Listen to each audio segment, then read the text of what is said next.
Hey guys, welcome back to my channel. If you're new here, my name is Perry, also known as Books Aren't Boring, and today we're going to be discussing Catcher in the Rye. So first of all, yes, it's like a teen angst book, but it is like reviewed everywhere that I know of. It's not really one of the banned books, even though it does have like profanity and stuff. We're gonna get into the basics and then why Catcher in the Rye isn't boring. And I'm sure a lot of people don't think it's boring, but it's generally like agreed on across the internet that Catcher in the Rye is the kind of book that you would read as a teenager because you're supposed to relate to Holden, and he's having like his quarter life crisis, even though he's only like 16. I don't know exactly his age, but as you get to be an adult, most people find him to be kind of unbearable, which makes sense because he makes a lot of stupid decisions. Anyway, so the start of it all is Holden is at this school, but he's flunking out of all of his classes except for English. He lives in a dorm with many people, but like we only get to know two of them, Stradlater and Ackley. Ackley is a gross person. He doesn't have the best heart either. He kind of doesn't recognize that other people don't want him around and just invades on other people's personal space. And then we have Stradlater, who is, as Holden says, is like a slob in secret. So he is really good. He's a Chad. Stradlater is a Chad. And Holden, I don't know if Holden looks up to him, but rather he finds him as a friend, but also resents him because he gets to go on a date with the girl Holden likes, and it blows up from there, kind of. Not really. Stradlater makes Holden write his English assignment about like a room. It's supposed to be describing something simple. But Holden, being the teenage emo boy that he is, decides to write about his dead brother's baseball glove that he used to write like words on, like poems, I'm pretty sure it was. Stradlater, of course, hates this because he's a Chad and hates whatever Holden does because Holden is a loser. But then it kind of just goes downhill all from there. So Holden decides to leave his school early because he's getting kicked out, like I said, for failing his classes and generally not being a great student. And he gets kicked out, but he decides to leave early from school because he told his parents he'd be home in a couple days, but he was just like, I'm out of here. He doesn't go directly home. He like jumps between hotels and other people's houses. He visits one of his teachers and they're old, and Holden starts to think about like the inevitability of death and sadness and all of that. And then he leaves. Then he goes to a hotel. There at the hotel, he gets beaten up because he doesn't pay, like, I don't know, she's like a prostitute, but he doesn't pay her the proper amount that like her pimp wants him to pay because he was like, nothing happened because I started crying. He got really sad and just decided to like tell her to leave, which she was fine with, but then she was like, I want my $10. I want more money. And then he got beaten up. And then he got beaten up. Great. Fantastic. Wonderful. Then Holden, I remember this part vaguely. He goes to Central Park and starts thinking about ducks. Yeah, the ducks mean something. I'm 99% sure. But the main point is that eventually he starts to like, he hears a little kid singing the song. Okay, it's some variant of like If a Body Catch a Body coming through the rye. And it's supposed to be like a song, but I don't know, and I never looked it up, basically. But that's really important because the book is literally called Catcher in the Rye. But he hears the little kid singing it, he's reminded of innocence, and because he's like jaded because his brother died and he got sent to like a mental facility by the end of the book, he's like, yeah, life sucks, but kids don't know anything. And then he's like, he wants to protect kids from being like as mentally disturbed basically as he is. So he wants to protect his sister Phoebe from like anything bad and is like amused by her childlike demeanor because like she writes fake names in her books like Phoebe Weatherfield Caulfield, even though that is not her middle name, but he still humors her anyway. And a lot of this book has to do with like innocence versus Holden. So like Holden is not innocent anymore, as I said, but he likes to be around things that remind him of innocence. Like at the end of the book, when he is around the carousel while Phoebe's on it, he was like ecstatic with happiness.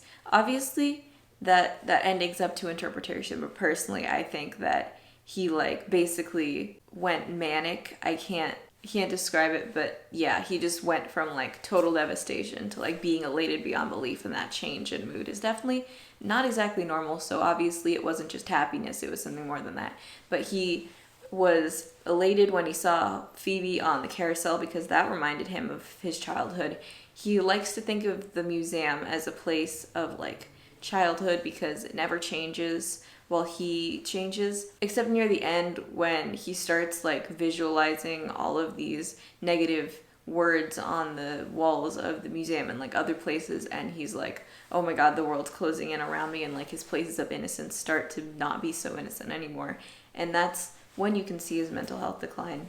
Now on to like the bigger elements of the story, like symbolism, narrating, all that kind of thing. So we established when we read this that Holden was not a reliable narrator. And it's very obvious that he's not, because he's jaded.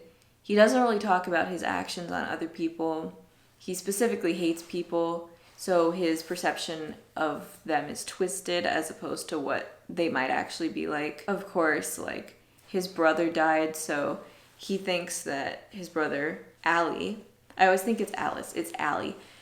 His brother Allie was like the best thing in the world, which like of course you would if he's your younger brother, but Holden like stocked all of his life into him basically, and then when he died he was just like, what now? So Holden's relationship with other people and his general experience of not having that great of a time mentally does not make him a reliable narrator, but that doesn't mean the book is inherently bad. Just wanted to make sure you are aware of that. The ducks, like I mentioned before, the ducks actually represent how Holden doesn't want to change. He doesn't want to be forced to change. So when he's like, where will the ducks go when winter comes? It basically relates to how he doesn't know what he's going to do. He doesn't know where he's going to go other than home.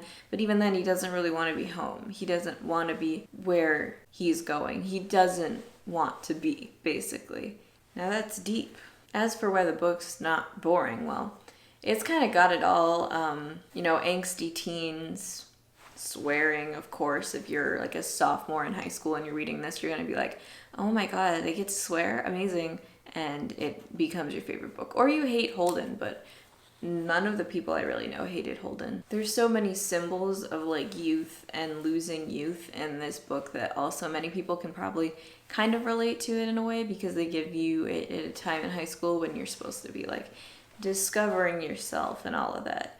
It might be interesting to just see how Holden perceives the things around him that change and don't change, like how the ducks change but the museum doesn't change, and how he always wears his hunting hat no matter what.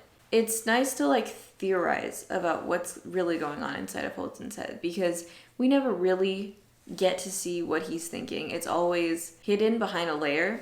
He's always talking on long rants about random things that he notices, and while it's nice to see like his opinion on this brick on a wall, we don't really know what he's thinking inside of his head. But that's the kind of nice thing where you can do analysis on it if you really need to, because there's so much information about his mental state.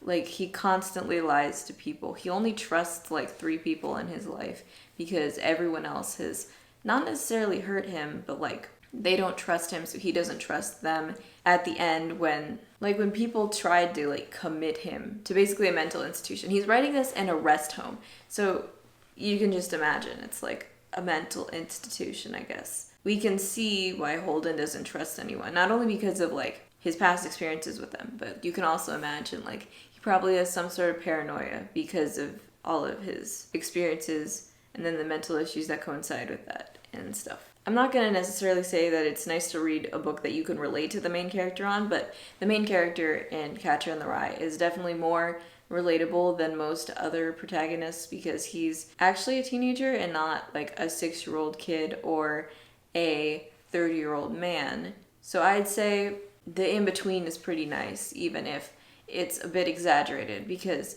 where would the book be if it wasn't exaggerated, you know?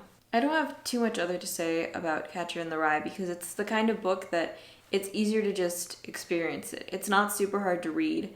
It's not super difficult to understand. I'm just trying to give you some ideas as to why it's good and that you should go read it if you haven't already. I know you may not want to read the book for school, but I swear that even if it doesn't make you a better person or make you discover something internally, it'll at least be a decent read where you can theorize a lot about the main character and never have your questions answered, which for some people is really annoying. But for me, at least, that's kind of interesting. It's like a mystery novel wrapped up inside of whatever genre, coming of age genre, Catcher in the Rye is. So thank you so much for watching.